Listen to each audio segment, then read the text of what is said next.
Hi there! Do you have no friends, no social life, no dick, no balls, and probably no butthole since this guy feeds on radiation, and love rock music?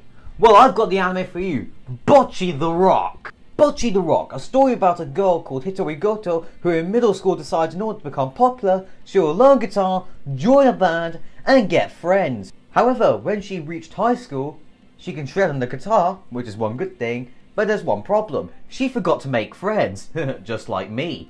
So after realising the fact that Bocchi literally has no social skills, she goes to the park as us drowning in her own sorrow, as in, you know, sitting on the typical swing and crying in the typical anime depressed manner. However, there's a character, I forgot her name, but she's the drummer of a band and she needs a guitarist. So she asks her, hey, can you play guitar? And Bocchi's like,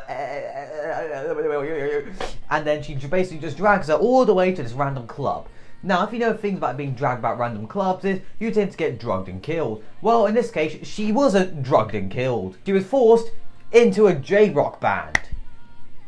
Yes. And then eventually, she gets up on stage and plays, and they're probably thinking maybe she overcame her social anxiety because she wants to become a rock musician and, play guitar on stage. Wrong, she plays in front of a fucking box with the other two members of the band just doing an instrumental show because apparently their singer ran away. Normal band things. Also, Bocchi discovers that playing in a band is completely different to playing to 30,000 people on a YouTube cover. Because, well, funny enough, about being a band, you've got to be able to play with the people and not just play on your own doing some epic guitar solo while the other band is trying to do a jazz show or blues or something like that. I don't know, some really trashy genre of music that isn't metal, death metal. So, right, I don't know why I shook my head like that, but anyways, throughout the series, obviously I've just explained the story now, throughout the series the main character Bocchi has several mental breakdowns. Not mental breakdowns, existential crises, which are like the funniest stuff ever because it's just really creative how they make like a character questioning their life. It's so fucking funny. Like in one scene she literally melts into gelatine, another scene she's having her own like mental breakdown, and like they've somehow gotten the time to create a whole clay statue and like spin it around because all she's panicking about one time doing a sports day in middle school. Like, obviously, that's the usual things to tend to be introverted people tend to, freak out about. Along with also, what was the other ones? Her literally glitching out of existence because they had to take a photo of her. No, because she had to create social media. And the overall just depressing humour of the anime, which the self-deprecating humour is what I meant to say, not depressing. It's very, very fun. Right, on to the characters. So the first character we have is the drummer. Oh god, how do you say this name? Ichigichi Niga. No, I'm not saying that. Then we have the bassist, Ryo Yamada. She's basically Bocchi, but if Bocchi could socialise a little bit more and, wasn't as much as a loner. Anyways, I need to scroll down on my mouse. The next character we have is obviously Bocchi, or Hitori Goto, because that's her nickname, Bocchi. And she makes me so fucking jealous because she could literally shred on guitar. Like, I can't even do that. Let me grab my guitar. Right, so here's an example of Bocchi playing the guitar.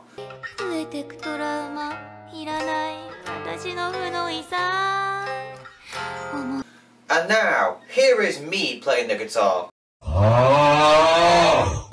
And then the last character we have is Kita Ikuyo, who's basically the only extroverted person there, other than the drummer. But yeah, she's the only extrovert. So anyways, this anime has also inspired me to make my own grindcore band, singing completely about stuff that is to do with anime. So please enjoy the next minute and a half of absolutely shit music.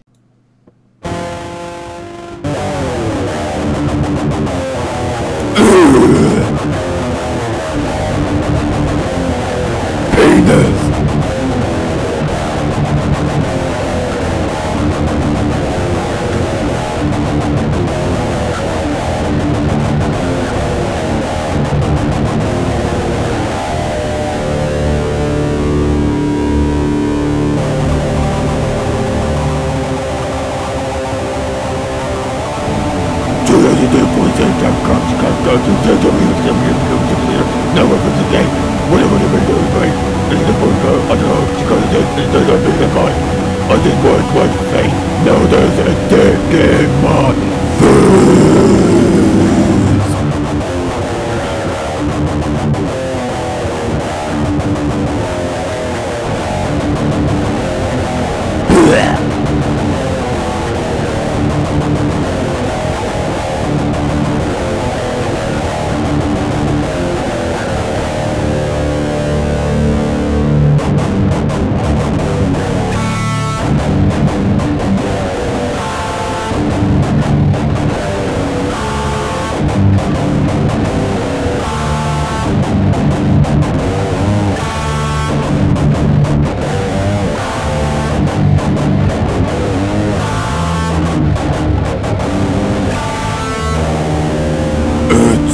Trap!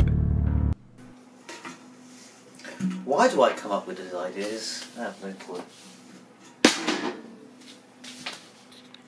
Right, so the pros of this anime. This anime is definitely extremely funny and relatable. The comedy is great. Obviously, the pacing so far has been pretty decent. Although the cons of it is like I would like to see more of the songwriting process. You know, of them just like writing the songs. Because like they do a performance in one of the episodes, and like you don't see the build up to them making the songs. Like for example, in the film Metal Lords, you can see like the bits of the song being played throughout the film. Obviously, that's just a complete difference in thingy, but still, like you get to see bits of the song that they perform at the end of the film being played throughout the film. But obviously, in this one, they just like maybe like a few bits of it would be played here and there, maybe like a small rhythm part. Like, I was hoping more of that would be in there. Otherwise, the pros definitely like you can actually see in certain bits they are actually playing the correct notes on guitar. If you look, obviously you have to look really well, but still you can see all the instruments that they are playing and the way they play is very, very accurate. And also, yeah, it's definitely a really great anime to watch. But the cons of it is too relatable. Because after all, I think the way it summarizes is K-on's slightly more edgy version. But like, it doesn't give off K-on energy, but it does at the same time, but it's like a more edgy version of K-on in a way. But anyways guys, thank you for watching this video. If you definitely enjoyed it, please do subscribe, because after all, this is my 300 subscriber special, so thank you very much for watching. Anyways then, goodbye.